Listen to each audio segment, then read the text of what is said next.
Okay, welcome everybody to the Even Match briefing with the Scottish team. We have defence coach Steve Tandy, we have centre Hugh Jones and second row Grant Gilchrist. Hands in the air for a microphone and we'll start. First question, please. One at the front here.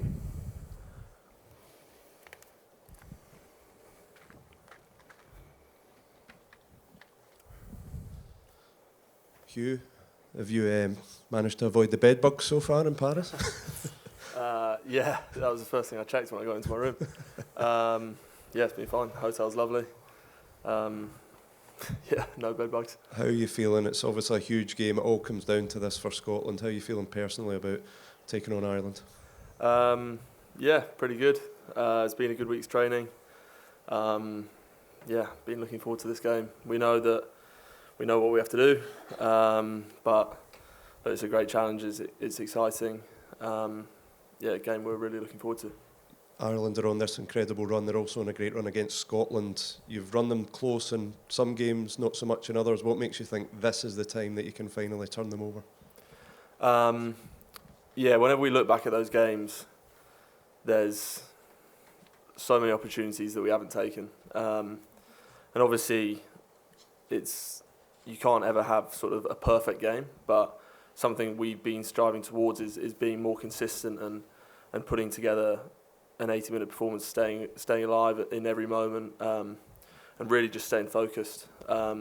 We've had a few games where just 5 or 10 minutes of a loss of focus has cost us the game. So we know that we can't have that, but we also know that if we can sort of have that for 80 minutes and stay in every second of it, and take our chances when they arise, that we can beat top teams. So we know we've got the quality, we know we've got the game plan. We can win. We just got to go out and do it. And obviously, like you say, they're coming off a really good run, so we're not taking anything lightly. We know it's going to be very tough, but we've got belief. Hugh, you talked about that, 5 or 10 minute spell where you've kind of conceded a lot of points. Happened against France in the Six Nations and in the World Cup warm-up and against Ireland and against South Africa. Why do you think that happens? Because if you take those 5 or 10 minutes away in all those games, you could have won them all, potentially. Yeah, I don't know why it happened. We obviously need to stop doing it.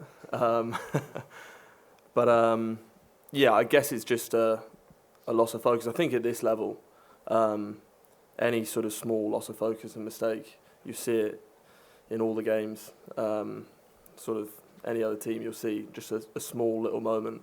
It costs you a try, especially at this level. So look, it can happen to anyone. We just obviously it sort of becomes more obvious when the game's closer.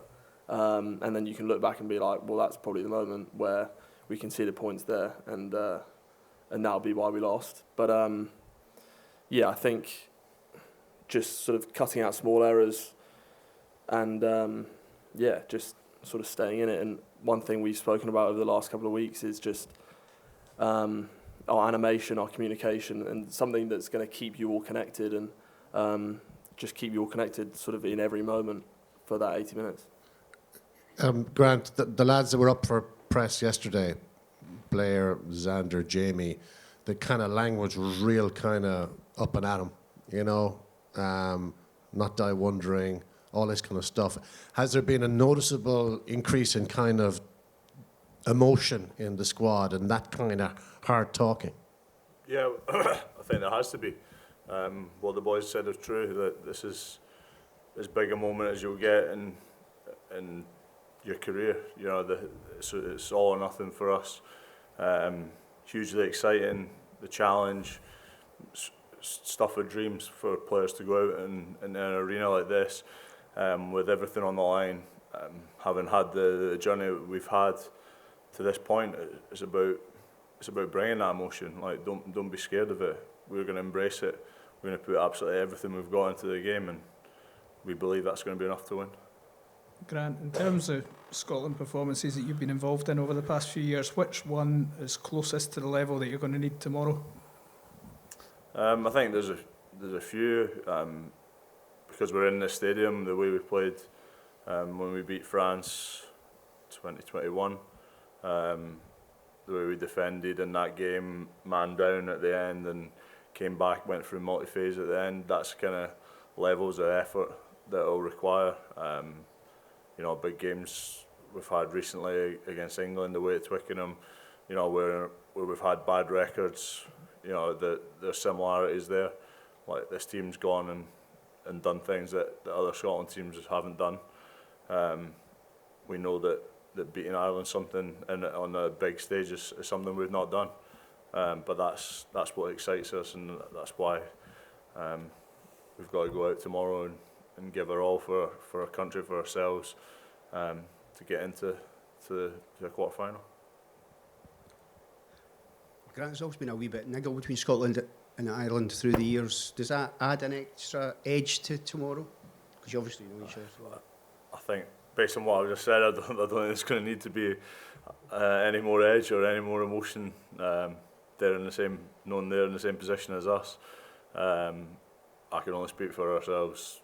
We don't need any more emotion than we've got, and motivation, emotion. It's all there. It's about, can we deliver that 9, 10 out of 10 performance against the world's best team? Is it all down to a fast start? Because kind of you're chasing the game before it's even started.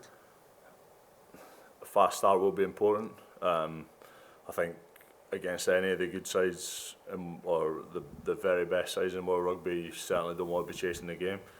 We felt that when we've played against top sides, France, South Africa, Ireland in the past. You don't want to be chasing them, but also we believe that the next moment's the most important. If we do concede a try in the first minute, the game's not lost.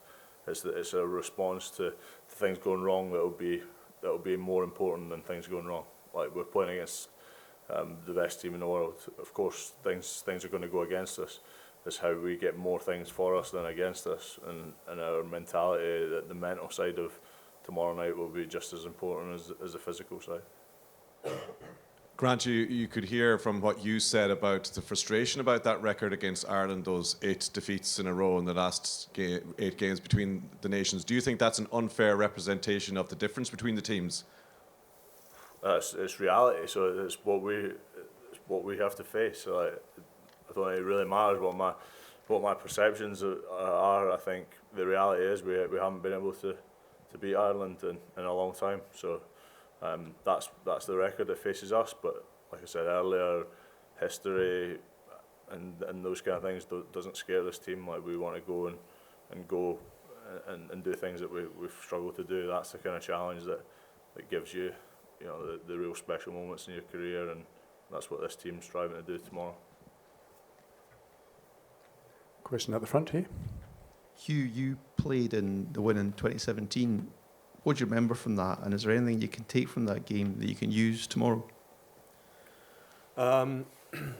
Yeah, I think that was one of those games where we did put together a performance. I think what sticks out from that is we took our chances. It was a close game, but yeah, I think we took our chances when they were available, and we finished up on the right side of the scoreline. So that's clearly what we need to do, and that's what we've done in the past few years when we've had good wins against top opposition. You just need to you have to be clinical. That's really it. Miles at the back. Hi, Steve. Over here. Oh, hello, yeah. I'm fine, thanks, mate. The challenge of winning a match by a certain level of match points, be it 4-0 or 5-0, obviously puts a certain emphasis on attack. But the other route to that is making sure that defence is very solid, because that's just as important, isn't it? And finding that balance in mental approach this week, how difficult has that been, or have you found the players sort of responding to that message very well?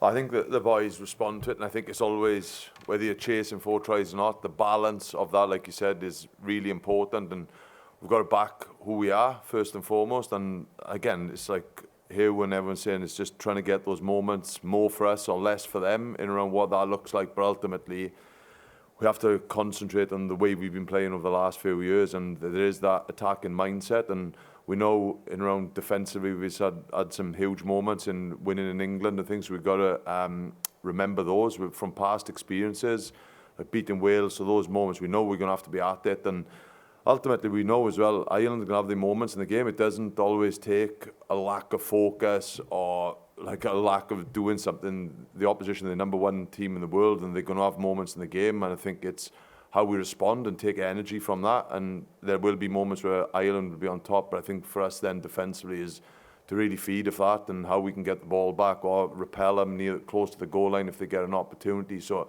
I think it's just that exciting mindset of how can we get the ball back for these boys to go and score the points that we need, but also if we can't get it back, it's repel in Ireland as best we can. Any more questions? Okay, well, thank you, ladies and gentlemen. Thank you, Scotland.